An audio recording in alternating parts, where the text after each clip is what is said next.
O bebê nasceu prematuro, mas sem nada que chamasse a atenção dos médicos. Ficou na maternidade em João Pessoa alguns dias só para ganhar peso e logo depois foi para casa. Em consulta de rotina, porém, a pediatra notou que ele era muito paradinho, muito molinho, não se movimentava bem. Os exames do pré-natal haviam sido normais, então qual seria a causa da hipotonia? Seria a falta de tônus musculares? Era um mistério. Seria uma reação aos remédios que a mãe tomava para a depressão pós-parto? Por via das dúvidas, a médica recomendou complementar a alimentação dele com fórmula, um tipo de leite em pó, e deixar o recém-nascido pelo menos 24 horas no hospital em observação. Olá, meus amigos e minhas amigas. Meu nome é João Castelo e você está agora em Casos Marcantes e Entretenimento.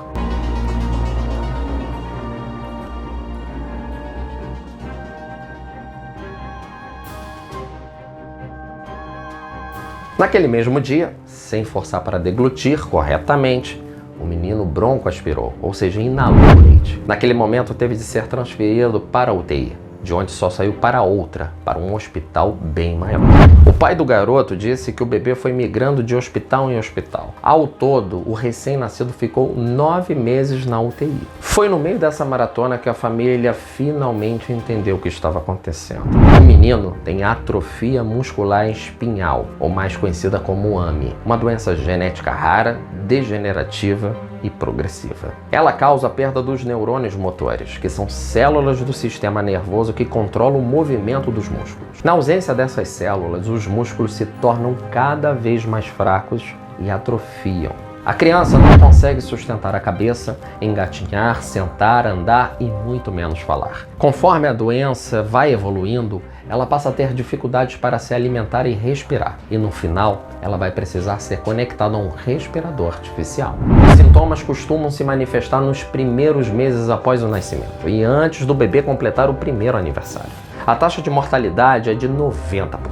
Os que sobrevivem não costumam ir muito longe. A expectativa de vida para o AMI tipo 1, que é a forma mais grave, não passa de 2 anos. No final, é uma doença terrível, mas ela tem tratamento. É chamada de Zolgensma, um medicamento lançado em 2019 pelo laboratório suíço Novartis. E basta uma única dose para fazer a AMI regredir pelo resto da vida. E ele funciona em 97% dos casos, o que é uma excelente taxa de sucesso. A má notícia é que se trata do remédio mais caro do mundo. A dose de Zolgensma custa inacreditáveis 2,1 milhões de dólares, cerca de 12 milhões de reais pela cotação atual. O tratamento quebrou todos os recordes, deixou médicos e cientistas perplexos, incendiou a polêmica sobre os preços praticados pela indústria farmacêutica.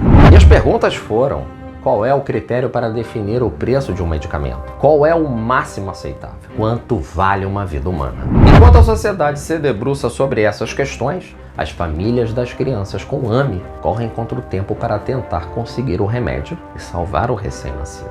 A doença, apesar de rara, a AMI é a principal causa genética de mortalidade infantil no mundo. Atinge 1 em cada 10 mil bebês. Isso quer dizer que 260 pessoas nascem com a doença no Brasil por ano. E ela é provocada por defeitos no SMN1, um gene que contém as instruções para que o organismo produza a proteína SMN, que é a sigla em inglês para sobrevivência do neurônio motor. Quando o corpo não fabrica a proteína SMN, ou faz isso em quantidade insuficiente, os neurônios motores que ficam dentro da medula espinhal e levam sinais do cérebro para os músculos vão definhando. E a vítima vai perdendo os movimentos do corpo, já que a AMI costuma passar despercebida no nascimento. Isso porque no Brasil, o teste do pezinho atualmente oferecido pelo SUS só rastreia 6 doenças genéticas, como hipotiroidismo congênito, fenilcetonúria e fibrose cística. Contudo, uma lei aprovada em maio amplia esse número para 50.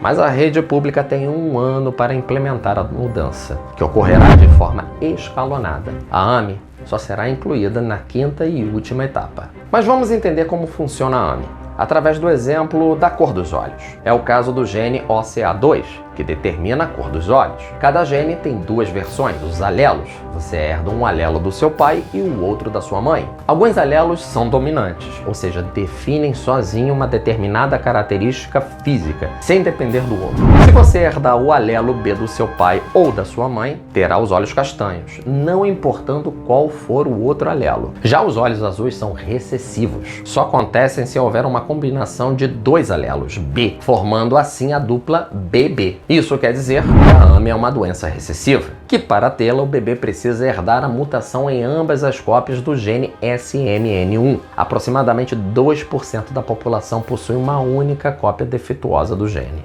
São os chamados portadores, que não desenvolvem a doença, mas se dois portadores por acaso se casarem e tiverem um filho, ele terá 25% de chance de herdar ambas as mutações e enfim ter a AME. A AME não tem cura, mas o Zolgensma pode reverter a doença, porque consegue substituir o gene SMN1 defeituoso por uma cópia normal. Ele usa a tecnologia de vetor viral, a mesma empregada em algumas das vacinas contra a Covid-19. O medicamento contém um adenovírus geneticamente modificado, o AAV9, que é injetado na corrente sanguínea do paciente e se espalha pelo corpo todo, inundando o organismo com uma versão sadia do gene. A dose, que é calculada de acordo com o peso do bebê, contém mais de 300 trilhões de unidades dele. Algumas chegam à medula espinhal e são incorporadas pelos neurônios motores. Como esses neurônios não se replicam ao longo da vida, o conserto está feito. Eles passam a usar o gene correto, conseguem fabricar a proteína SMA e os sintomas da doença começam a regredir. O vírus vetor não se reproduz e é eliminado do organismo. A vida da criança está salva. E ele pode começar o longo processo de fisioterapia para recuperar os movimentos. Porque o Zolgensma custa exatamente 2,100 milhões de dólares. E não outro valor qualquer como 1, 3 ou 5. Cifra que chegou a ser cogitada pela Novartis durante o desenvolvimento do medicamento. Qual é o critério para definir isso? A empresa diz que levou em conta 3 fatores ao estipular o preço. O ganho terapêutico oferecido pelo remédio, seu mecanismo de ação é única, que atua diretamente na causa da doença, não apenas sobre os sintomas, e o processo de produção da droga, que é caro e complexo. Os argumentos são válidos, mas há nuances envolvidas. O remédio usa um vetor viral, um adenovírus montado em laboratório, para transportar determinado pedaço do material genético, que é a mesma tecnologia usada nas vacinas anti-Covid da AstraZeneca e da Johnson & Johnson, bem como na vacina russa Sputnik V, e elas custam 5 a 10 dólares a dose, e não 2 milhões de dólares. E a justificativa é que existe uma diferença de escala. Enquanto essas vacinas terão centenas de milhões ou até bilhões de doses fabricadas e vendidas, o Zolgensma vai vender muito menos, simplesmente porque não existem bilhões de crianças com AME precisando dele. E se você estiver achando interessante esse vídeo, deixe nos comentários o que você acha das empresas farmacêuticas que cobram absurdos nos medicamentos. E se você for novo, se inscreva no canal, ative o sininho e deixe o seu like, que é muito importante pra gente. E dessa forma, o investimento inicial feito pela empresa farmacêutica vai precisar se pagar, com um número muito menor de tratamentos. E eles são caros. Os laboratórios dizem que cobram caro pelos remédios porque precisam de dinheiro para desenvolver novas drogas. Um processo que pode levar décadas e no qual mais de 90% das substâncias avaliadas acabam fracassando.